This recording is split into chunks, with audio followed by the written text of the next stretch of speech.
Let's wind up this series on phasors, and I think I am going to complete it today. So what is left?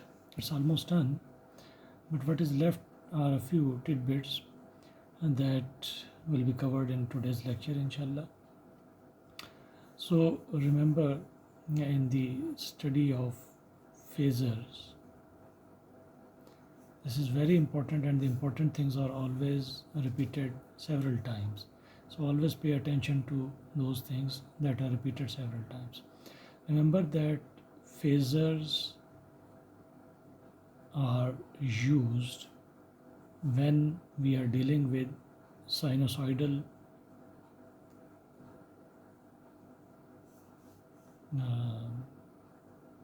signals.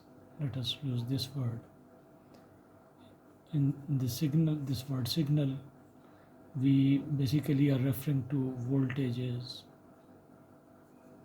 and currents.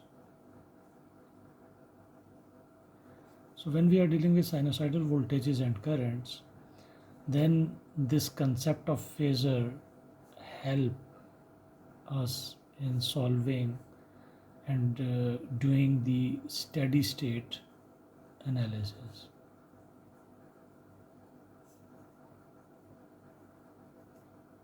Never forget that we are dealing with steady state analysis. One thing, and in this use of phasors, we have seen that a sinusoid gets converted to a phasor. So a sinusoid is a quantity in time, whereas a phasor is something in the frequency domain. Actually, time and frequency are related, so these words are used. So from the time domain to the frequency domain is what we go when using phasors in doing the sinusoidal steady state analysis. So in the time domain, we have a sinusoid. Phasors are only related to sinusoids. So a typical sinusoid will be something like this. So xt, I am writing xt, this can be a v, can be an I. A sinusoid xt can have a maximum amplitude cos of omega t plus some phase angle theta here. This is a sinusoid. So a sinusoid has we use the cos function to represent sinusoids. This may be a convention. We could have used sine, but now all the textbooks use cosine. So if you ever come across dealing with sines, then never forget that sine can be converted to a cosine by shifting this sine wave towards left or making it happen earlier. How much earlier? How much is this? If a complete cycle is 2 pi radians or 360 degrees, then this much part is the quarter part or pi by 2 or 90 degrees. So what we have done is made the sine wave to start 90 degrees earlier. So a sine can be written as a cosine that has been delayed by 90 degrees. A sine is actually a cosine something. So if this is sine omega t, then we get cos of omega t plus, so it has been delayed, cosine has been delayed, minus 90 degrees. Remember, this term is in radians and this term is in degrees. We usually comfortably write this in degrees because dealing with angles, phase angles in degrees is easier for us, And however, this term is always in radians. This should be very important when you are solving something for a specific value of omega and t. So if you remember this thing, that a cosine wave is delayed by 90 degrees to get a sine, then you will remember that even if you encounter a sine, you can convert it to cosine. So it is quite generalized. So when you have something here, then we know that just by inspection, we can use the Phasor transform to write a complex number x, xt becomes x. This xm becomes the magnitude of the complex number, and this theta becomes the phase and the angle of the complex number. Either you write it like this or you write it with this angle notation. Is one and the same thing. This is both of these actually are polar forms of a complex number. So a phasor is a complex number. However, there is no t here, it's not in time, so that's why we use this word frequency. So let me just brush this a little. There are three things that describe a time function, a cosine function of time. So there are these three things, 1, 2, 3, and we should understand what is the role of each of them. So what does xm does? What does xm do is that it defines the maximum and minimum amplitude of a cosine, amplitude of a cosine. So the amplitude maximum and the minimum is usually if this is a voltage, or let us keep to this x, then this is xm and this is minus xm. It shows the amplitude. What does this omega tells? It is the radian frequency, which is equal to 2 pi f. And what is this f? F is the reciprocal of the time period of the waveform. It is in radian per second. And what is this theta? So we call this frequency, radian frequency. And what is this theta? It is the phase angle. And by a phase angle, it means that how early or delayed is a cosine wave from starting. Either it starts exactly as a nice cosine waveform, so it may not look like a very good cosine waveform, but I hope you understand from the illustration. So if you delay it and say it starts from here, so you take this origin to this point and the cosine waveform starts from here, how much have you delayed it? Again, this delay is of either pi by 2 radians or 90 degrees. So you should have a clear understanding of this thing, that if something goes this way, it is a delay. If something goes this way, it is becoming early. And a delay is shown by a negative phase angle, and being early is shown by a positive phase angle.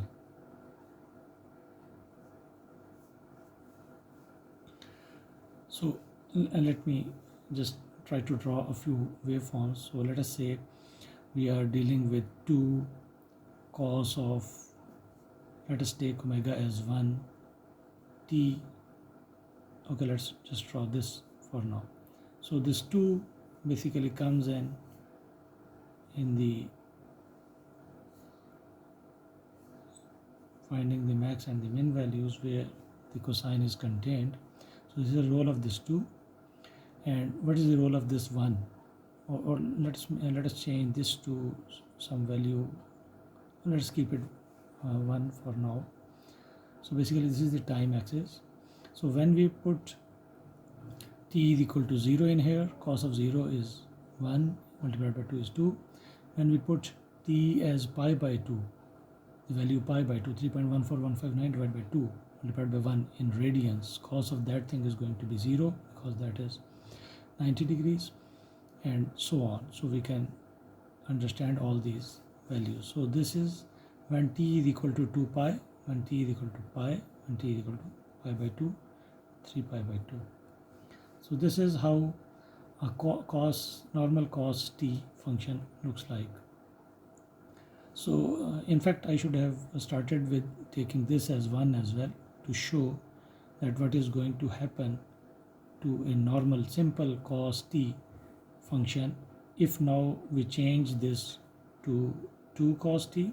So this multiplication by a constant is going to increase the amplitude. So the zero crossing remains the same, but this waveform is now going to be doubled.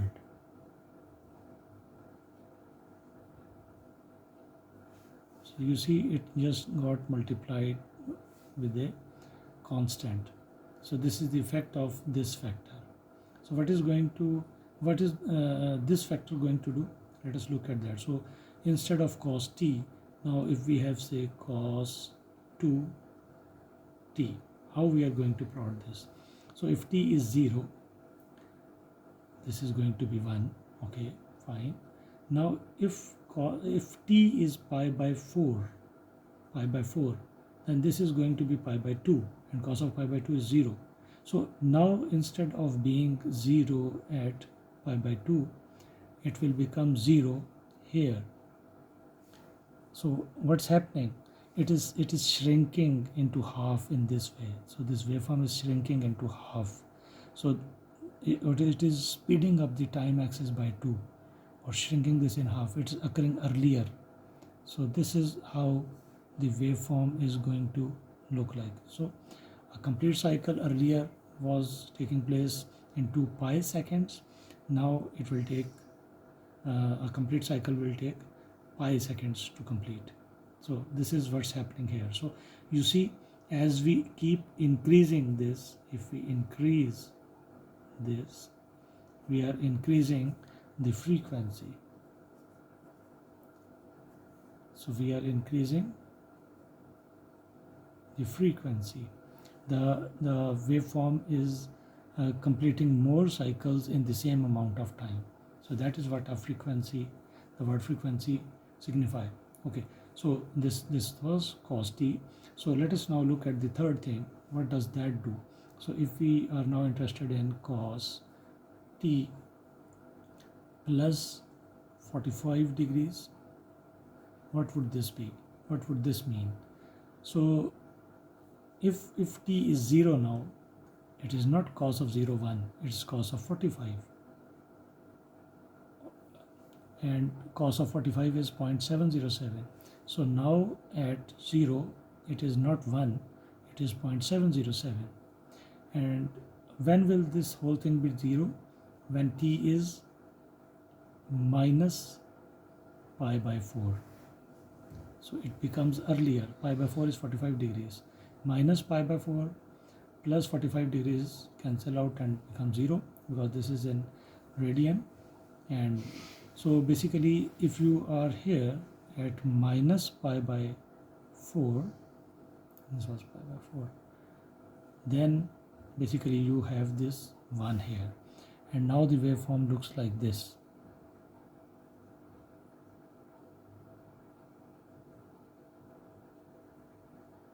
So you see, it now I am introducing two words. Look at this original waveform. This waveform is happening a little earlier than this waveform. So instead of this early and the word delay, we use two other words. We represent our delay by this word lag. This is important, we are going to use it. And this word early by a lead. So when we say a waveform is leading another waveform, it should mean that it rises to a particular point, or it reaches its maximum value earlier than the other waveform. So this waveform, so if I just label them, this is waveform 1 and this is waveform 2. So then waveform 1 leads the waveform 2 by how much? So it is always like this. Waveform 1 leads waveform 2 by some phase angle, by some amount. So how much is that? It is 90 degrees. So we can say it's pi by 2 radians, or 1 leads 2 by 90 degrees. Or in reverse, we can say that 2 lags 1 by 90 degrees. I hope this is clear. So what do we have here? A lead. By how much? 45 degrees. So if we have a cosine waveform and we want to plot this, then this much amount earlier is what this waveform is going to do. Is that clear? So this waveform, this 2 waveform, is now leading waveform 1 by 45 degrees.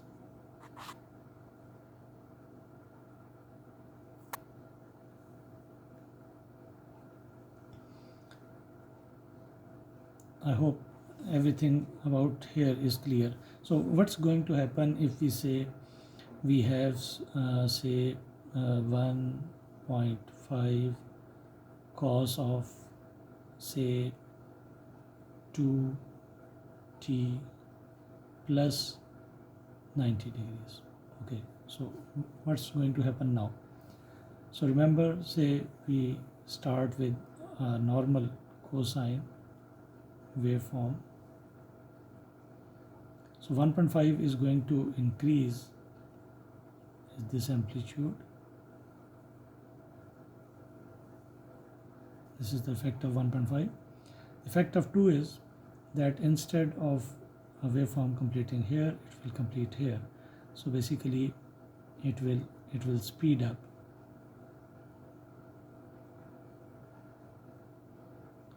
Sorry, it's multiplied by 1.5 as well. So this is cos of t. This is 1.5 cos of t. This waveform, this one, is 1.5 cos of 2t. And then when is this this argument of cos going to be 0? When is this happening? So when t is minus 45. Minus 45 into 2 is minus 90, plus 90 is 0. So at minus 90, minus 95 means it has to start earlier. And that is what this positive means. This means it is a lead. And this waveform gets 0 here basically. So this much phase angle for this waveform, the speedier waveform, is 90 degree, and this is 45 degree for it. So at t is equal to this point, actually,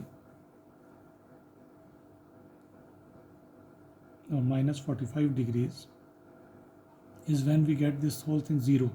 So basically this waveform is going to start from here. So although it's minus 45, but the effect that we are going to get here is of 90 degrees. Why? It starts from its maximum value here, its zeros here, comes down, goes up, and I have lost the sense of 0 crossings, but I hope you are understanding, you are following this. So now this thing is what we require.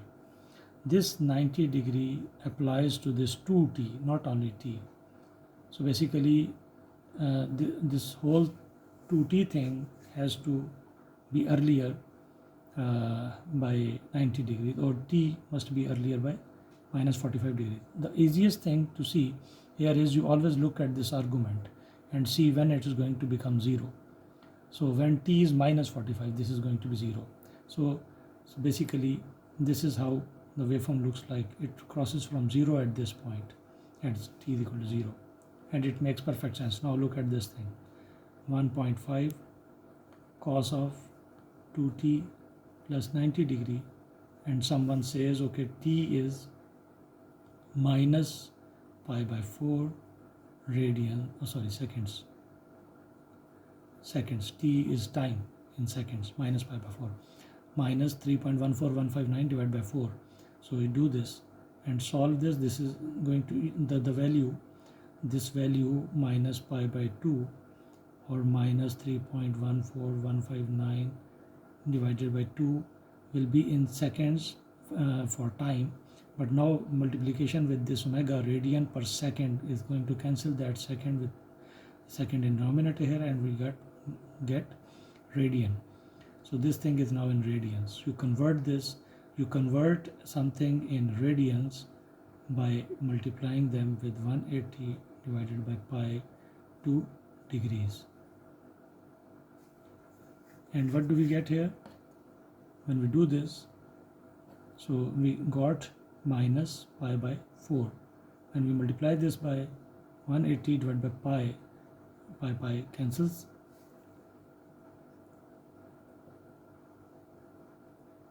What do we get? Minus 90 degrees. So basically this whole thing zeroes out here. And what's going to happen here? When t is 0, when you put t 0, it is cos 90 degree, that's 0. So basically now you understand what each of these three things do to a sinusoid.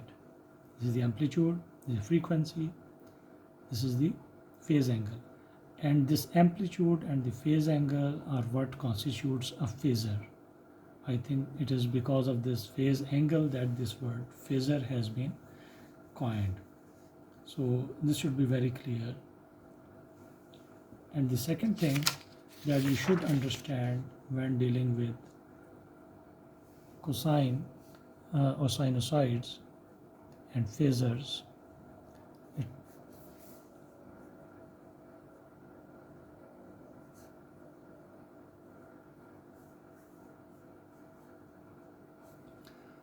this other thing is very important, that a phasor only deals with sinusoidal quantities.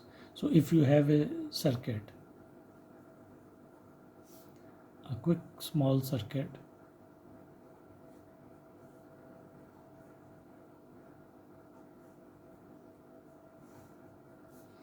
with a voltage source of 10 cos of 10 100t plus 90 degrees volts, and a 2 ohm source here, and say it's a 200 ohm resistance, and say a 1 Henry inductance, and a 0.5 farad capacitor, and say we are interested in finding this voltage VCT.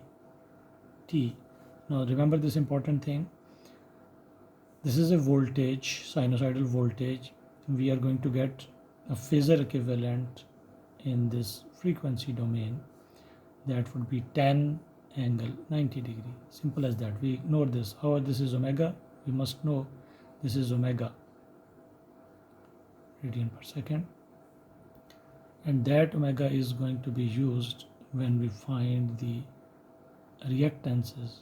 This will remain 200 ohms. We are going to get this equal to j omega L. L is 1, omega is 100, so we get j 100 into 1, j 100 ohm reactance, and this reactance is going to be minus j over 0.5 into omega, that is 100, so that is 50. That is 50. So let us make this in millifarad. So this is millifarad. minus j over omega 100 into 0.5 into 10 raised power minus 3. I just wanted a comparable value in ohms, so that's why I changed this to milli. So this is 10 raised power minus 3, this is 10 raised power 2, we get 10 raised power minus 1, so this becomes 0.05, and minus j over 0.05 would I think be equal to minus iota minus j 20 ohm.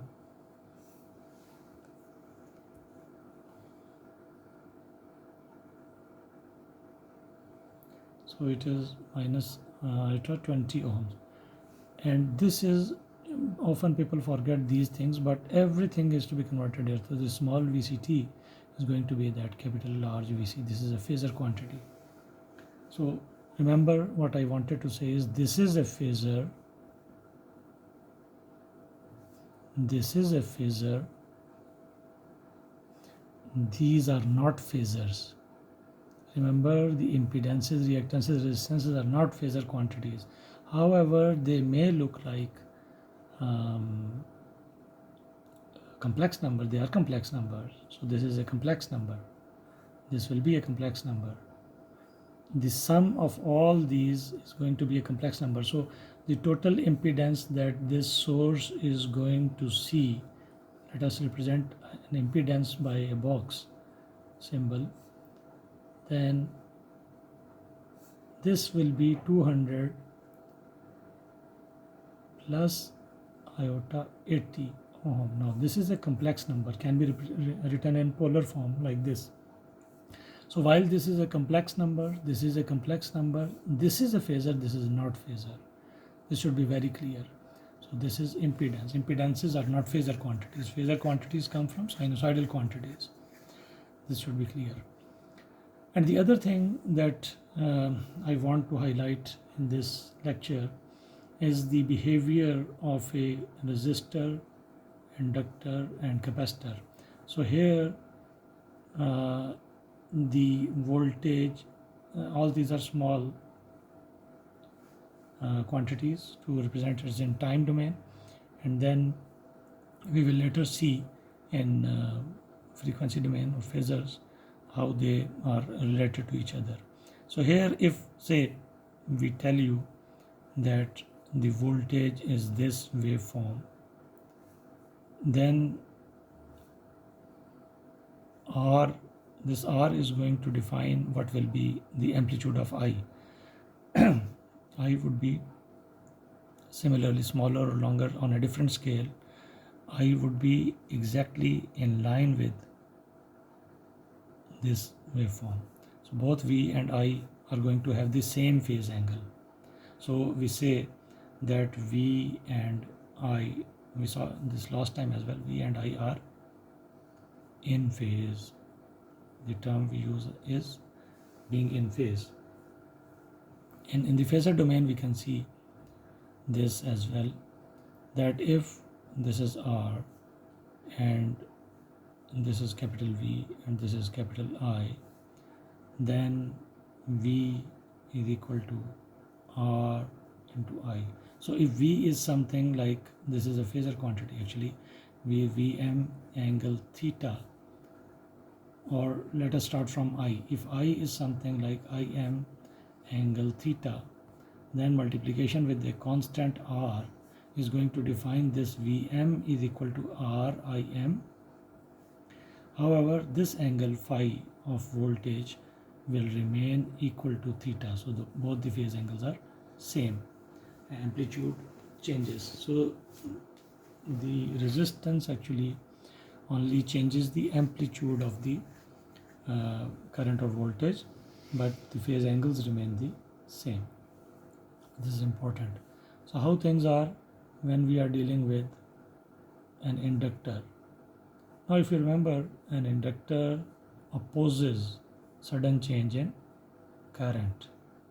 So here we know V in time domain, V is equal to L di by dt. And in the phasor in the phasor world, we have capital V is equal to j omega L capital I. These are how phasor currents and voltages are linked. Now look at this j omega L. What I want to say is, suppose I is Im. We know this I is Im, a maximum magnitude of this phasor quantity, or the amplitude of the sinusoidal quantity, and this is theta. This is known to us. We multiply this by j omega L. Now j omega L is a complex number in rectangular form. It has no real part, only the imaginary part. So we can write it like this: omega L with an angle of 90 degree. Iota on a complex plane, you already know this is the real axis and this is the imaginary axis. So the terms with j or iota are represented along y-axis and the real part along x-axis. So how is such a term iota omega L represented? Is because L is a positive quantity, omega is a positive quantity, we are going to represent it here, so somewhere here. So you can see that in this complex plane,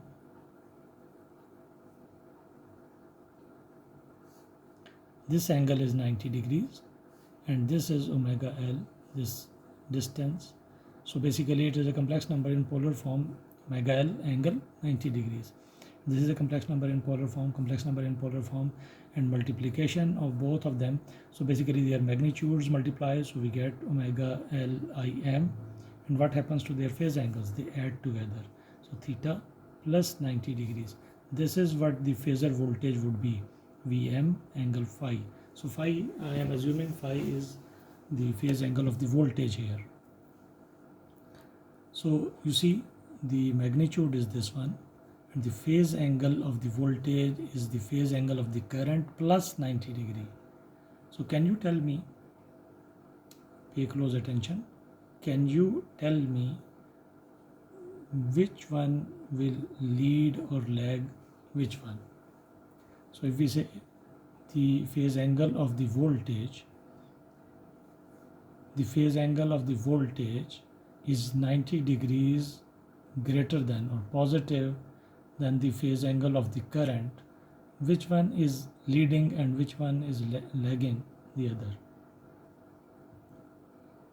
So I hope you remember this, whatever we covered in the other side of the leaf.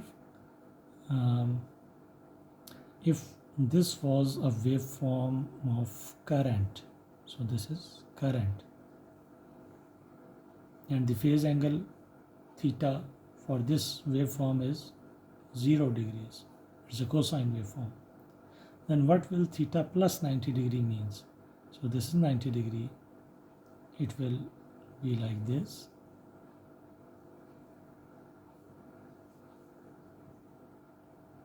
Like this? No, this is plus 90. So it is going to lead. Instead of going 90 degree this side, it is going on this side. So basically it is going to lead it.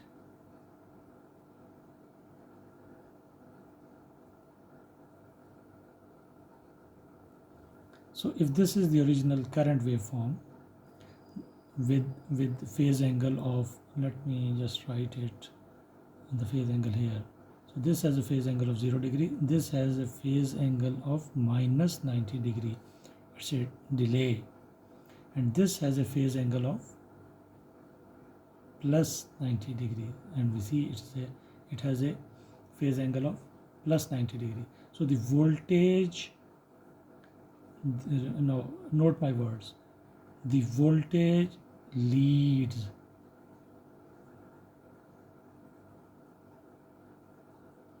by 90 degree. The voltage leads current by 90 degree. It's very clear here. Whatever is the phase angle of the current is led by 90 degree by the voltage. This should be very super clear from this expression. Now it is cumbersome when we are dealing with these waveforms all the time. So let me just draw it once again. for your clarity, you may not have understood because of my drawing of the lag first.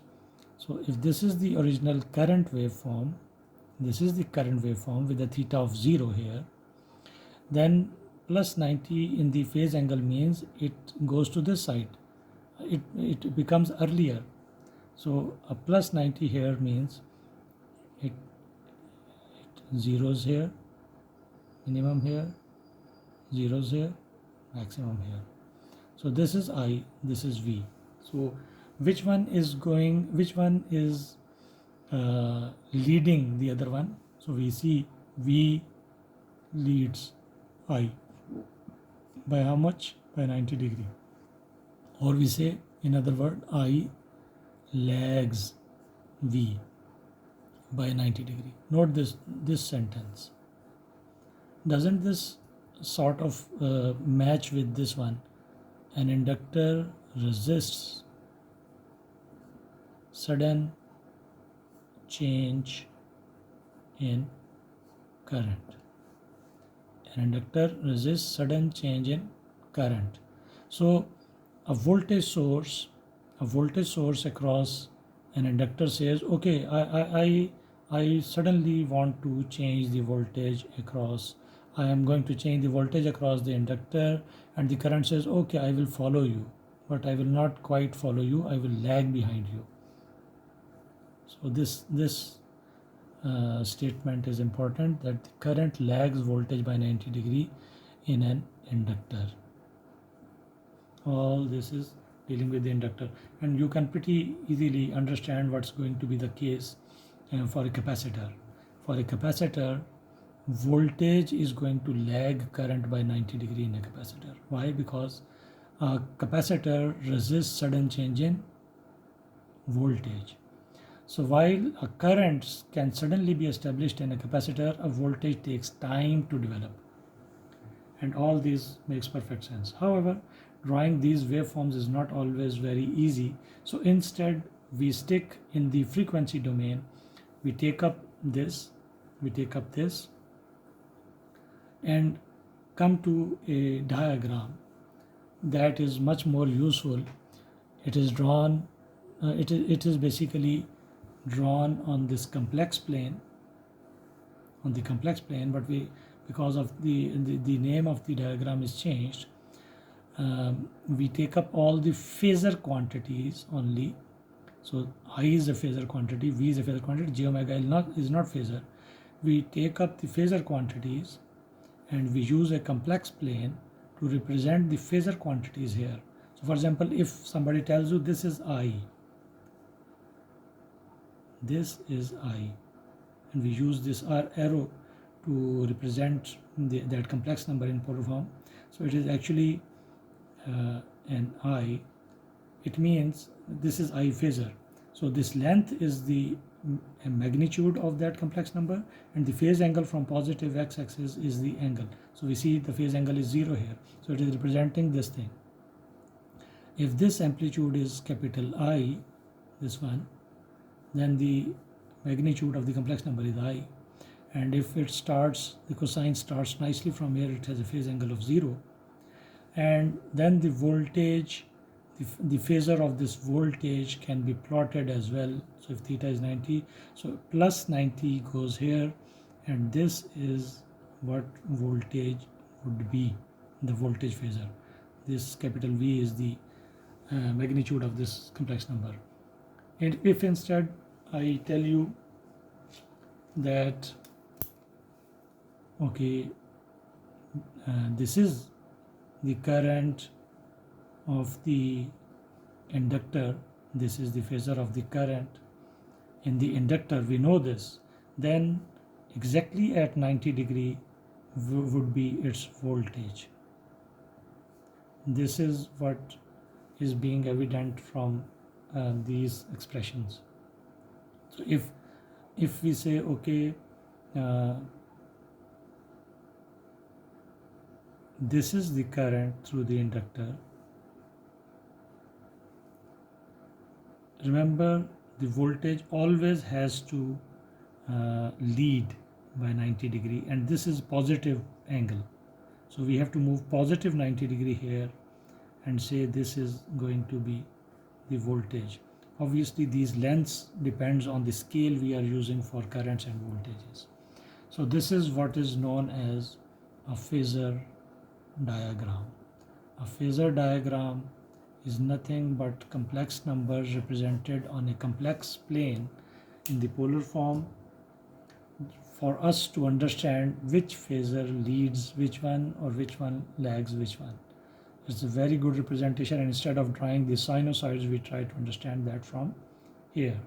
So suppose I tell you that in this circuit, in this frequency domain equivalent, this is a phasor quantity, this is a phasor quantity. We can show them on. So how can 10 angle 90 degree be shown on a phasor diagram? Yes, this may be it. This length is 10, this angle is 90. This is how you show this, and you do this all calculation, and you can understand that the current, the phasor current that would be flowing in this circuit would be lagging this voltage. How can I say that? So if this is the voltage, let me say this is that voltage Vs, the source voltage. So this is that phasor, and I know that it is going to lag, the current is going to lag this voltage by some amount. This current, I say it is Is, is the source current, is going to lag by this amount, whatever it is. And how did I know that it's going to lag and not lead? By looking at this impedance. Look at this, it has resistance and reactance is positive. So which one is dominating? Inductor is dominating. The capacitance effect is ignored or taken up by this, dominated by this inductive effect. So the overall impedance is inductive because of this positive sign. And what's the behavior of an inductor? In an inductor, current lags voltage. However, this current lags voltage by 90 degree in pure inductor when there is no resistance, no other thing. However, it is not a pure inductor here, it has some resistance in series with it as well. So it's not going to lag by exactly 90 degree but by some other angle. What will this angle be? This theta is going to be between 0 degrees and 90 degrees, obviously. And we can have a fair idea if we have worked out this impedance, we can have a fair idea here as well. So if this Z is, look at this complex number, look at the relation between the real part magnitude and the imaginary part magnitude is 200. This is more than double, or around 2.5 times of this one. So if we have 2.5 times here and something here and the 2.5 times here, we are going to get an angle like this. I am expecting this to be like this. So now you can fairly easily see that if we keep this increasing, so instead of 200 is 2000, so we are going to go longer here, and the angle is going to come closer to 90 degrees. So if we keep on increasing this and then make this infinity, this one infinity, so R is infinity, then this angle, theta angle, will be closer to 90 degree. And if we start reducing this, so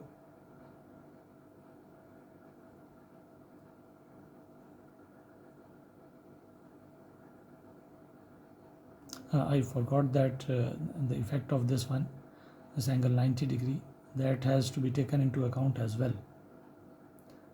Okay, instead of this analytical discussion, I leave to you to find the exact value of this theta, this current actually Is, and then find this, solve this, find this, and then find this VC. Or if you give me time, I'm pausing it so that I can start up my laptop and try to find a value for this and draw this for you to understand. I have started the laptop and now I can compute. So this Is is going to be that Vs divided by 200 plus j80, the impedance, that is tan angle 90 degree divided by 200 plus iota 80, and we get 0.0464 angle 68.2 degrees. This is going to be the current, phasor current, and we can see that this angle is larger than 45 degrees, and it strictly depends on the angle of this one as well. So while this is 90 degrees, remains here, if we keep increasing this one, we are going to cancel this 90 with this angle. So if this keep increasing and becomes very large as compared to this one, then we are going to get a higher angle closer to 90 degree for this denominator term, and 90 minus 90 is going to be 0. So if this keep on increasing, we are going to go closer to this one. Is that right? Oh no, closer to this x-axis, because the angle 90 minus 90 is going to be 0. So if this keep on increasing, we are going to go closer to this one. So that was what I was missing, the effect of that, this part, and the fact that this is in the denominator. And if we keep on increasing this and keeping it here, if we keep on increasing this angle is going to be closer to 0. So 90 minus 0 is 90. So this will start moving towards this. That was what I wanted to refer, but I did a mistake there. So this is IS, and what will VC be? VC is the voltage only across the capacitor. So that is going to be the capacitive reactance minus JXC into the current, the phasor current through it. So what do we get? We get minus iota, and what was XC? 20. And what is this current? 0.0464 angle 68.2 degree. Once again, I can make use of the calculator.